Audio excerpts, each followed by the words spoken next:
been learning about value investing, finance, just regular investment for a while now, but you don't know where to go next. You're getting confused about the vast amount of information on the internet. You don't want to waste your time on crap information. You want good information and reliable information. In this series of videos on value investing and finance education, you will find those answers to those questions and much more. My name is Jason Rivera. Welcome to Value Investing and Finance Education.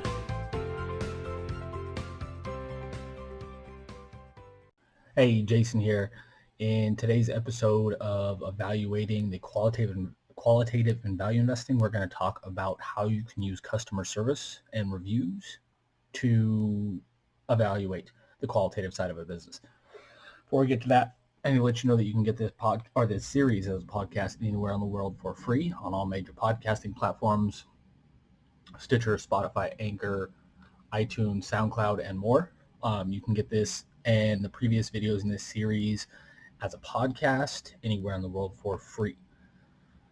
Okay, so in this series we've talked about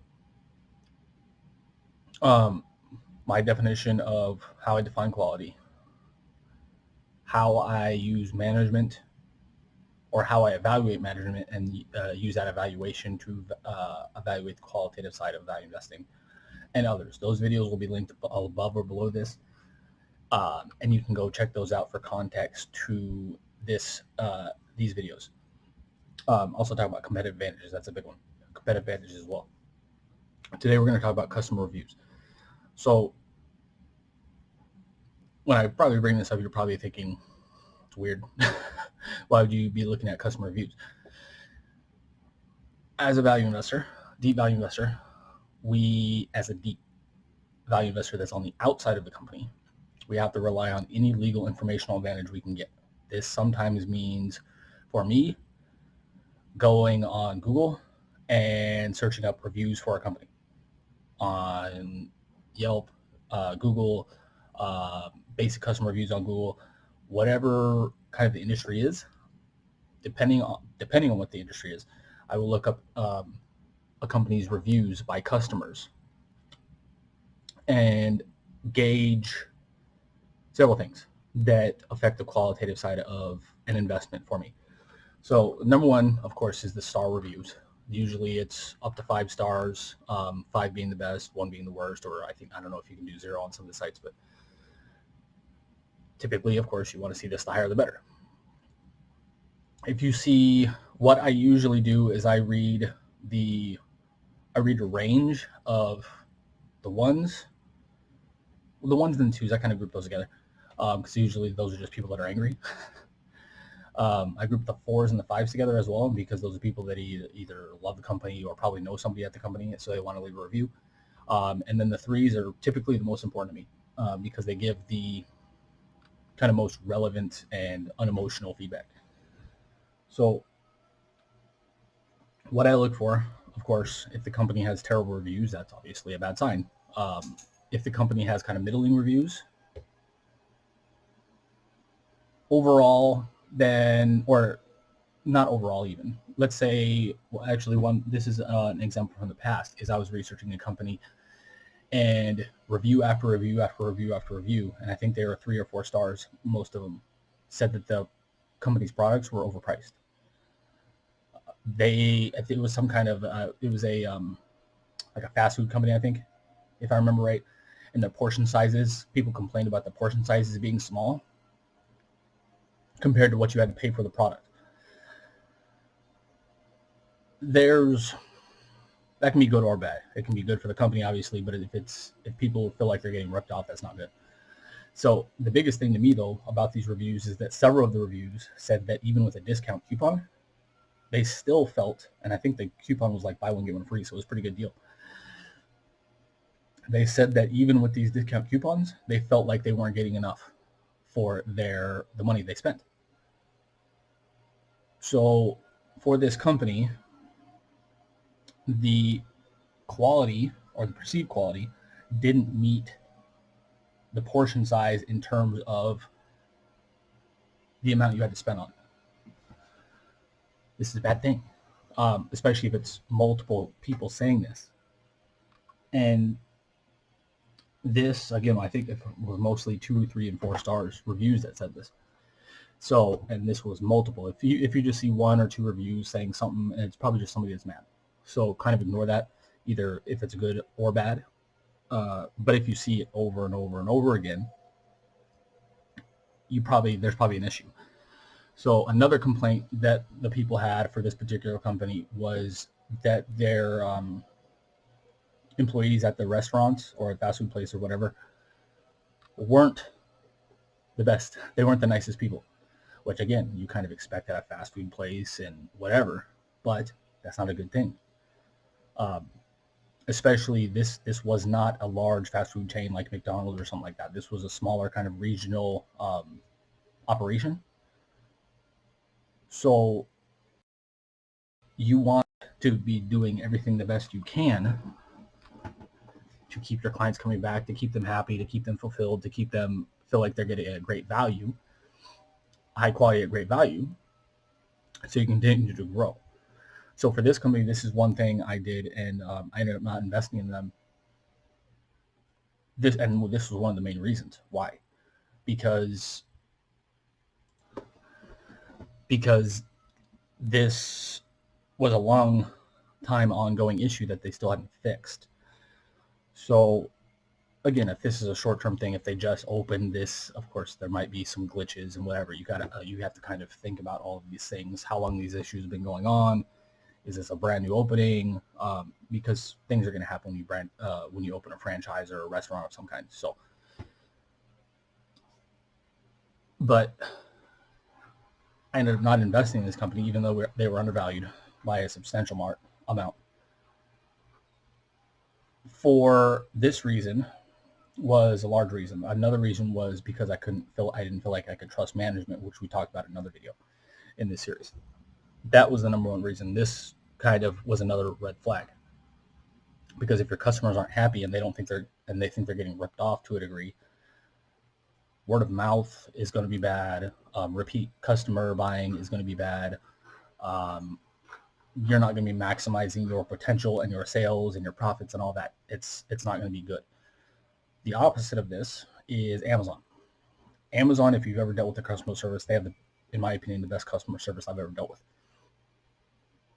They typically, if you get something that's broken or wrong or whatever, they'll ask you what happened. They'll ask you what you want to do, and then they'll fix the problem. If you want a refund, if you want a gift card, if you want another one of the same things, not a broken one, they'll typically do it like that. Their customer service people are amazing. Not only for that, but they're nice, they're courteous, and they listen. In my opinion, this is a gigantic advantage for Amazon, especially when you can compare it to Walmart, and they're fighting right now. Walmart, if you've been to a Walmart recently, their customer service is not great. Most people who work at the store seem like they are trying to avoid you. They aren't helpful. Most of them seem like they hate their jobs. They don't want to be there. They kind of seem like they try to avoid you if you're at the store and you're looking for something, and they don't look to help you. I think this is a competitive disadvantage for Walmart, especially when they're going up against Amazon, whose customer service is fantastic. So to me, yes, this is kind of off the wall. Typically, most people talk about financial statements, financial reports, news on Google about the company in between financial reports, stuff like that. I think this is a huge thing, especially now in today's world where you can leave a review on pretty much any company, on any product, on anything in the world, like that. So not only does this give direct feedback to the company that they should hopefully work to fix, but if they don't, it's probably a bad sign about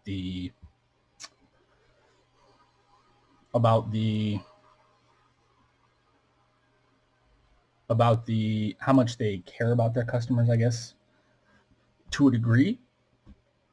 But it also puts them at an economic disadvantage if they don't take care of their clients, because again, word of mouth won't spread. People won't like going there. If they do go there, they feel like they're getting ripped off to a degree.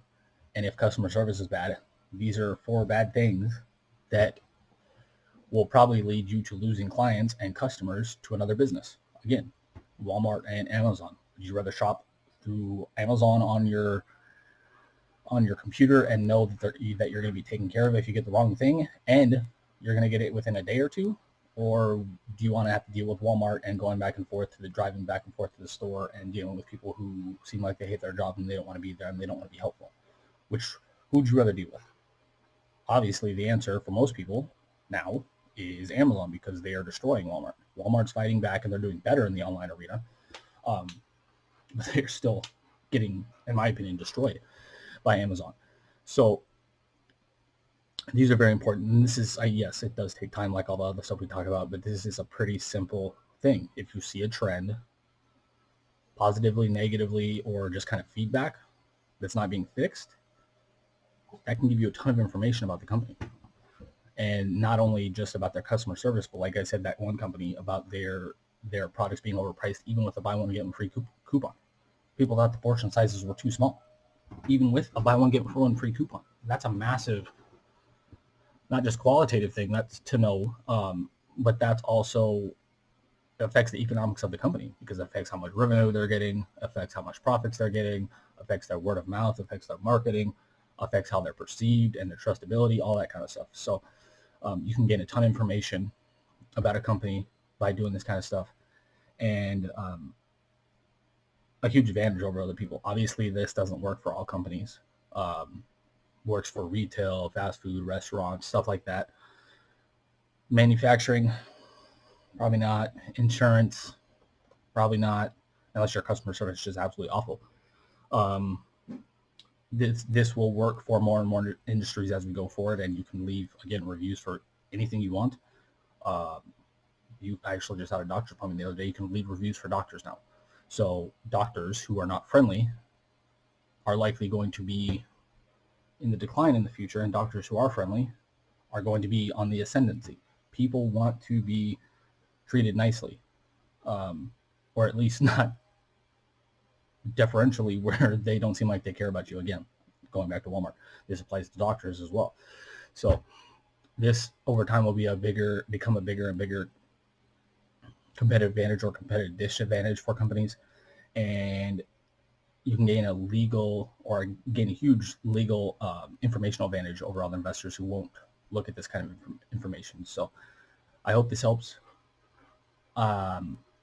Make sure to watch the other videos in the series. We talk about, again, things like competitive advantages, how to evaluate them, how to find them, what they mean for the company, how to evaluate management, all that kind of stuff, and much more in this series, evaluating qualitative and value investing.